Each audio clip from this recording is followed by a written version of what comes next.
Olá, Marcos de Mário, que alegria estar com você novamente, darmos continuidade à nossa série Evangelho e Espiritismo, Caminhos de Amor para a Felicidade. Que expressão bonita é essa, Marcos? É verdade. Quando eu fiz a leitura aqui do livro Roteiro, do nosso querido Emmanuel, me veio, né, mentalmente a sugestão desse título para esta série, para não chamarmos simplesmente de roteiro, né? E realmente a obra do Emmanuel nos leva a essa caminhada para o amor, para a felicidade, é o que, graças a Deus, temos aprendido aqui com o Espiritismo. Que bom. Para você que está acompanhando a nossa série, nós atingimos hoje o episódio número 33. Mas o capítulo é o 32. Capítulo 32 da obra Roteiro na Psicografia de Chico Xavier, autoria do Espírito Emmanuel, conhecido e respeitado espírito, autor de várias obras vindas através da mediunidade de Chico Xavier. E o título de hoje, o capítulo 32, nós estamos já na última parte do livro, que vai a 40 capítulos, nós temos aí o título Colaboração. Marcos, que nome bonito, que palavra bonita que é a palavra colaboração, né? E muito importante, ainda mais nesta época em que continuamos, né, a ver o ser humano muito individualista. Então, falar em colaboração, cooperação, solidariedade é muito importante. E o Emmanuel vai aqui nos mostrar nesse capítulo que, face à própria doutrina espírita, não tem como não entendermos a necessidade da colaboração uns com os outros. Então, é uma palavra que precisa ser muito compreendida e muito trabalhada nos tempos atuais. Eu sinto uma sensação muito agradável quando a gente fala, ouve ou lê essa palavra colaboração. E o Emmanuel, muito propriamente, deu título a um dos capítulos do livro Roteiro. O próprio título do livro, Roteiro, vai indicar para nós que é um caminho sugerido, traçado, que você pode utilizar para progredir, para adquirir equilíbrio, desenvolver serenidade. E, naturalmente, que dentro desses caminhos oferecidos está essa grande virtude aí, a virtude de colaborar. E ele começa o seu parágrafo inicial, o primeiro parágrafo do capítulo. Vou projetar aqui para o Marcos ler para a gente, com uma importância muito grande na descrição, já nas primeiras linhas do parágrafo. Vamos lá, então, Orson. Nosso Emmanuel está nos dizendo: em sua condição de movimento renovador das consciências, a nova revelação vem despertar o homem para o lugar determinado que a providência lhe confere, esclarecendo-o, acima de tudo, de que o egoísmo, filho da ignorância e responsável pelos desvarios da alma, é perigosa ilusão.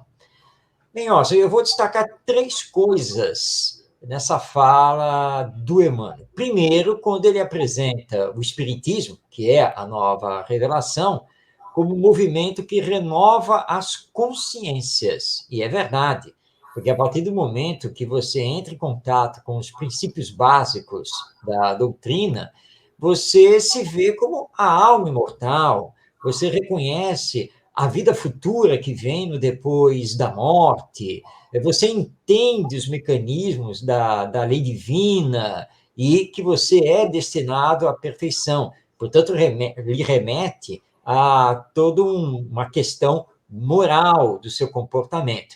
Então, sem dúvida, com o Espiritismo, nós renovamos a nossa consciência perante a vida. Na sequência, que é o segundo destaque, ele fala que estamos todos no lugar determinado por Deus, conforme o funcionamento da própria lei divina. Ninguém está no lugar errado. Agora, podemos nos equivocar com o que estamos fazendo no lugar, dentro das circunstâncias em que nos encontramos. E o terceiro destaque é a questão do egoísmo. E realmente o egoísmo é uma perigosa ilusão, porque nos deixamos levar pelas questões da matéria, das sensações, quando nós sabemos que a morte é inevitável, vai nos retirar daqui, e por tudo aquilo que lutamos, materialmente falando, tudo vai ficar. E o egoísmo prejudica os outros, então nós teremos problemas sérios perante a lei divina. Então, é o nosso Emmanuel, né? Fazendo esses 3 destaques logo no seu primeiro parágrafo, nos chamando a atenção, como se estivesse perguntando: o que você está fazendo da vida, dessa bênção que Deus lhe deu nesta reencarnação? Tome cuidado, porque você vai responder perante Deus por aquilo que você está fazendo, está semeando, está plantando aqui na existência terrena. Marcos, você foi muito preciso ao referir-se ao lugar determinado pela providência para que pudéssemos agir. Mas no lugar que estamos colocados, que fomos destacados para as tarefas, iniciativas e providências que está sob a nossa responsabilidade, nem sempre acertamos, como você disse, né? Às vezes nos equivocamos com as nossas ações. E, naturalmente, por causa do egoísmo, que é filho da ignorância, e, como você tão bem destacou aí, responsável pelos desvarios da alma. O egoísmo é uma ilusão que não tem tamanho, porque nós estamos dentro de uma lei de solidariedade, onde, naturalmente, nós vamos entender daqui a pouco o próprio título colaboração, em que esse fator colaboração, ele é essencial. Nós queremos sugerir aos telespectadores que acompanham os nossos vídeos, os nossos comentários, que não deixem de ler na obra original o capítulo ou os capítulos na íntegra. O nosso tempo aqui é bastante limitado, ele é bem reduzido, nós procuramos não passar de 30 minutos, exatamente para não cansar o telespectador e abrir oportunidade para mais pessoas verem, mas o ideal é que nós nos debrucemos sobre o texto para sentir a sua importância. E na sequência desse parágrafo belíssimo que o Marcos destacou 3 pontos e realmente abre com toda a sabedoria e largueza de raciocínio essas considerações, Emmanuel vai relacionando esse sentido de colaboração que está presente em tudo na vida, desde os mais elementares e microscópicos elementos da natureza que agem numa cadeia já conhecida da ciência para que a natureza se reproduza, para que tenhamos os alimentos produzidos diante do plantio, da semente, etc. Existe um sistema espontâneo de colaboração ativa, presente, inclusive, no nosso organismo físico, que faz o corpo funcionar, é uma máquina que obedece ao mecanismo de colaboração e que está presente em tudo. Por exemplo, nós estamos usando aqui uma plataforma virtual que é fruto da inteligência, da dedicação de outras pessoas que nós nem conhecemos, que, no entanto, estamos utilizando essa plataforma. Quer dizer, há uma colaboração em tudo na vida. Então, esses detalhes devem chamar a nossa atenção. E Emmanuel, na sequência do parágrafo, ele traz exatamente essas considerações sobre a colaboração existente em tudo.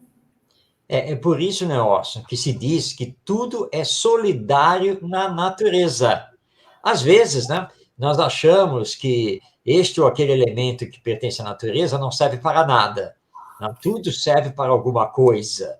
Nós é que ainda não detectamos exatamente a função, mas tudo é colaborativo. Se alguma coisa falha, nós temos sempre problemas. E estamos vendo isso na atualidade.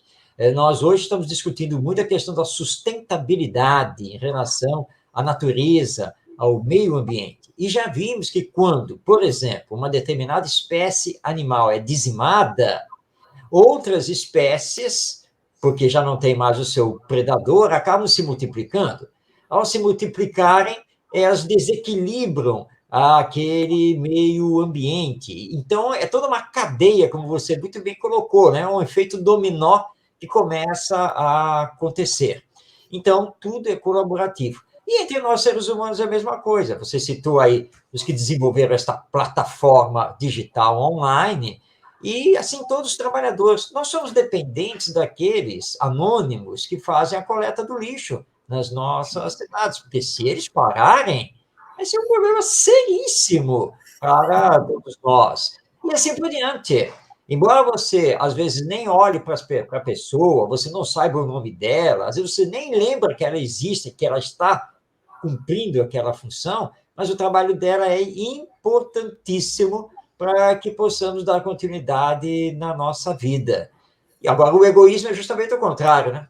É quando você olha só para si mesmo. E você estava falando, ó, você estava lembrando aqui de um personagem de uma novela televisiva que se considera, né, o manda-chuva, o dono de tudo, e a fala dele recorrente é aquela, né?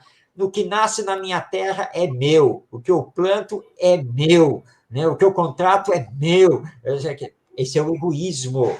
Quer dizer, a pessoa que não consegue entender esses mecanismos de colaboração, que, embora, tudo bem, ele seja o dono, né, das propriedades, das terras, de tudo, mas ele depende dos trabalhadores, ele depende do servidor lá da casa dele para preparar as refeições. É uma cadeia, porque se ele não tiver os empregados, os servidores, tudo isso, não adianta ele ser o dono das terras. Né? Então, nós precisamos trabalhar muito essa questão do egoísmo e lembrar que o mais importante, na verdade, é a humildade, é a solidariedade que a natureza nos ensina. Né? A lei divina está nos mostrando, olha como tudo funciona colaborativamente. Assim deve ser entre nós, os seres humanos. Marcos, enquanto você citou aí brilhantemente os coletores de lixo que garantem a higiene das cidades, imagine se nós não tivéssemos isso. Eu fiquei, na mesma hora eu lembrei que nós dependemos muito da energia elétrica, né?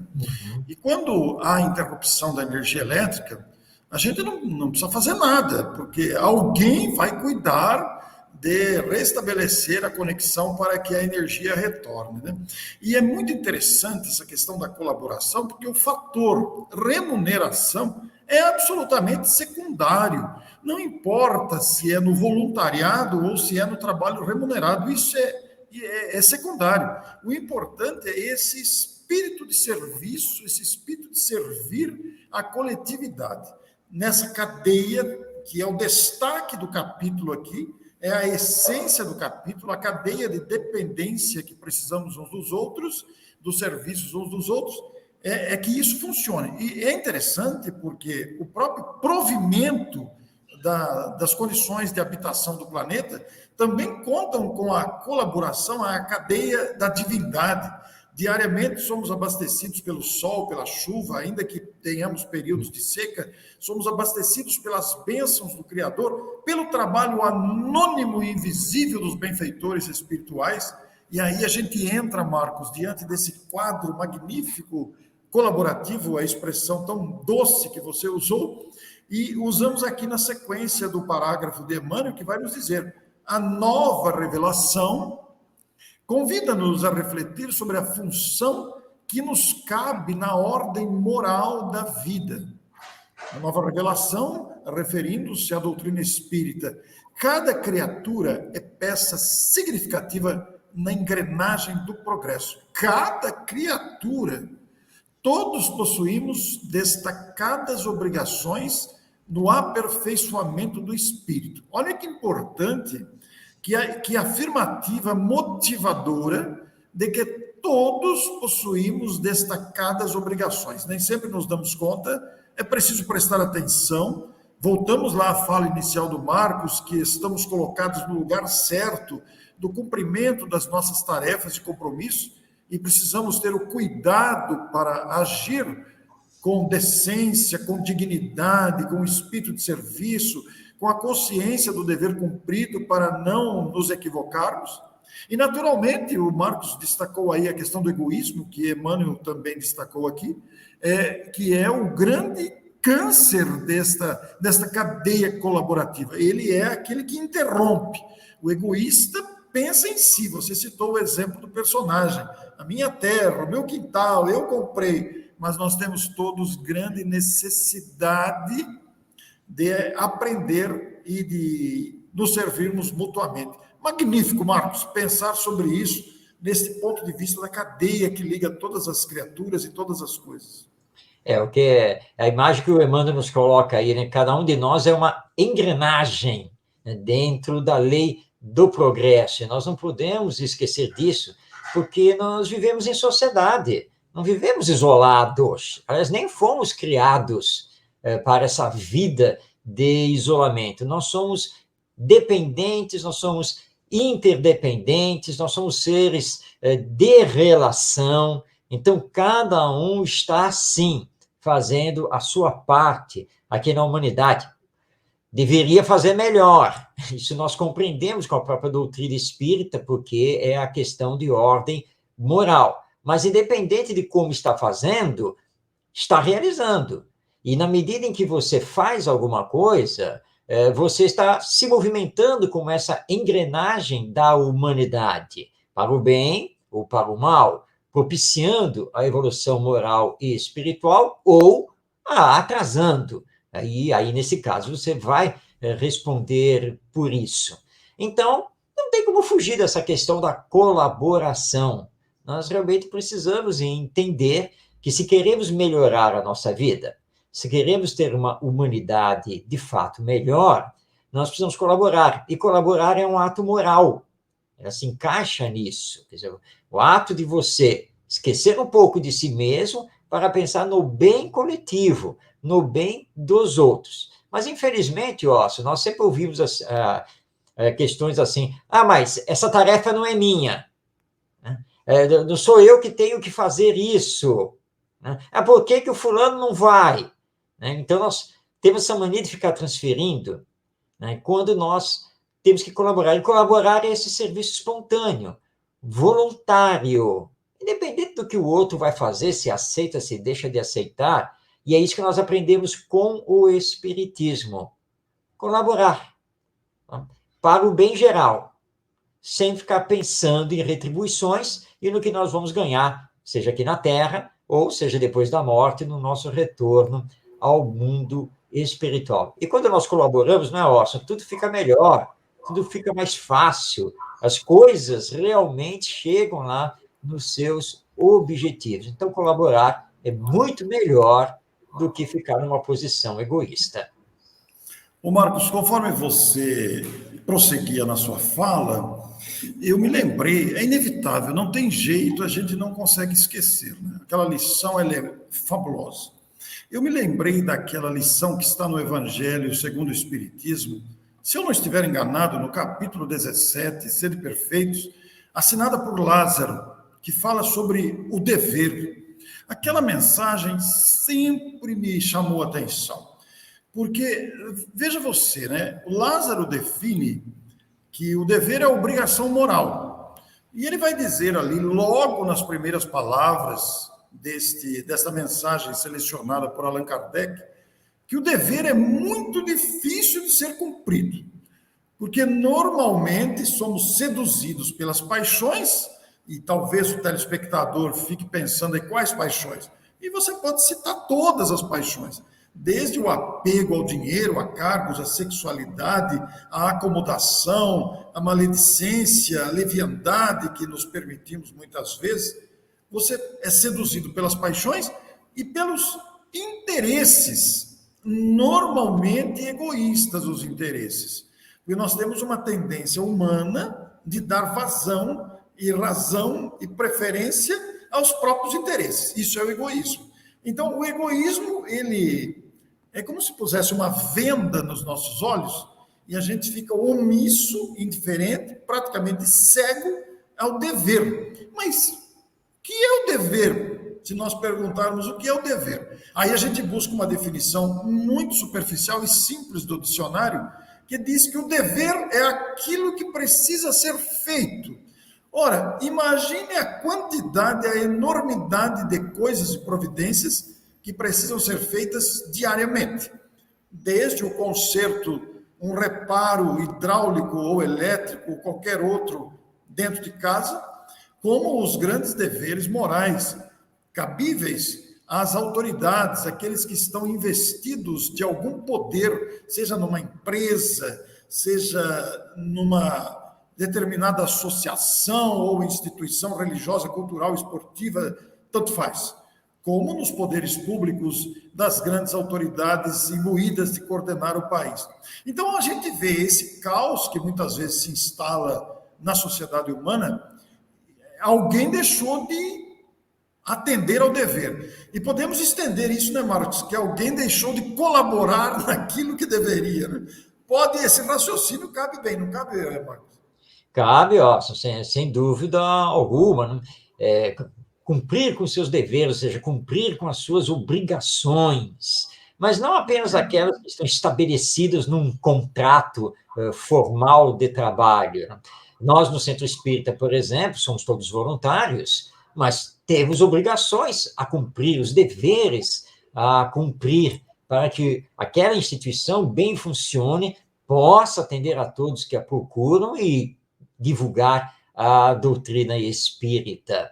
E, realmente, muitas vezes, quando o caos se instala, é porque um ou mais estão deixando de colaborar, estão deixando de cumprir com o seu dever. Então, colaboração e dever se estabelecem mutuamente, porque as duas fazem parte da área moral do ser humano, da própria humanidade. Quando o egoísmo prevalece, não resta dúvida que nós temos o caos, seja no núcleo familiar, numa instituição maior, ou na sociedade como um todo. Por exemplo, aqui num país, o egoísmo realmente é uma chaga moral. Aliás, é a pior chaga moral que existe. Os espíritos superiores são muito claros em relação a isso. Então, nós temos que combater o egoísmo indo para a caridade, entendendo a fraternidade, a solidariedade, as nossas obrigações a cumprir, que é o dever, e, portanto, como coloca aqui o Emmanuel no capítulo, a colaboração. A colaboração, ela pressupõe, indica naturalmente, a gente ninguém nega isso, é perceptível já de cara que a colaboração indica algum esforço. Então, quem vai colaborar vai dar o primeiro passo, vai dar a iniciativa, vai dar o seu tempo, o seu conhecimento, ele vai colaborar naquilo que ele pode, ele vai fazer o que lhe é possível. E como disse o Marcos, o dever não se insere apenas nos contratos assinados, mas na iniciativa espontânea, principalmente. A colaboração aí aparece. Por isso, Emmanuel, com muita propriedade, vai dizer, né, que alma sem trabalho digno é sombra de inércia no concerto da harmonia geral. Cérebros e corações, mãos e pés, em disponibilidade, palavras ocas e pensamentos estanques, constituem congelamento deplorável do serviço da evolução.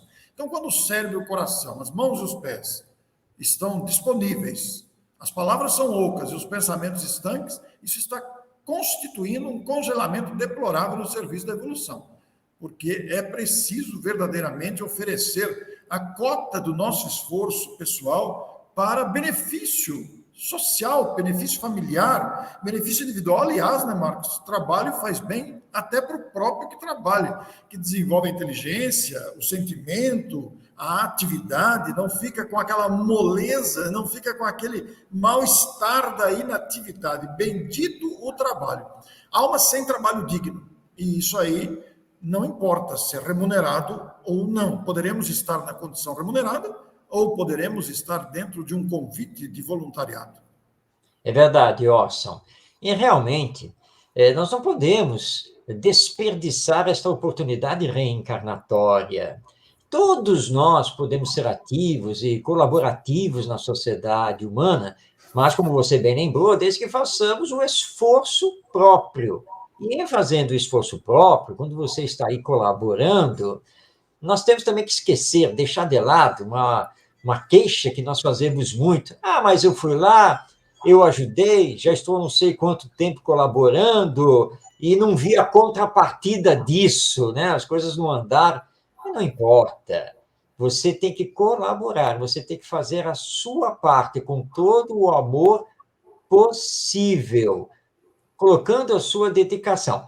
Mas se esse seu esforço vai ser reconhecido, se vai ser recompensado, isso não importa. Até porque, no campo da colaboração, nós não podemos ficar medindo isso, né? Bom, tá, eu vou colaborar com o Orson, mas eu quero ver o que eu vou ganhar com essa colaboração. Não, a colaboração é colaboração, pura e simplesmente. Mas não houve reconhecimento, não houve nada. Mas você fez de coração? Fez a sua parte? Como diz o Casimiro Cunha, esse poeta do além, através do Chico Xavier, e diz, olha, meu filho, sabe o que você tem que fazer?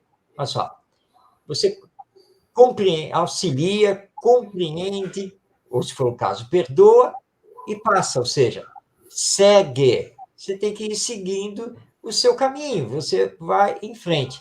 Agora, você desencarnar, tem que olhar para Deus. Vamos fazer uma figura aqui de imagem, né? Deus lá de braços cruzados olhando você. Meu filho, meu filho, meu filho, eu te dei 90 anos na Terra. Você não construiu nada, não fez nada, não ajudou ninguém, nem a si mesmo, porque você não evoluiu. E eu te dei inteligência, eu te dei palavra, eu te dei mãos, eu te dei pés, eu te dei todas as oportunidades, família estruturada. E você nunca fez nada, meu filho. Então, senhor, me desculpe, posso fazer um pedido? Aí provavelmente, negócio, Deus vai olhar para você e falar, não, agora você não pode fazer pedido nenhum. Agora a lei vai funcionar. Porque, gente, você desperdiçou uma existência inteira. Então, vocês tomam muito cuidado com isso. Eu falo muito isso com os jovens.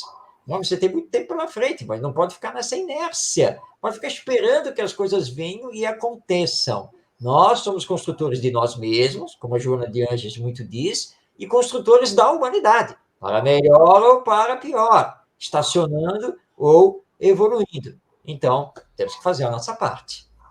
Até porque, numa frase que nós não vamos postar aqui na tela, mas está aqui na sequência do livro, Emmanuel diz que a vida é força divina que marcha para adiante.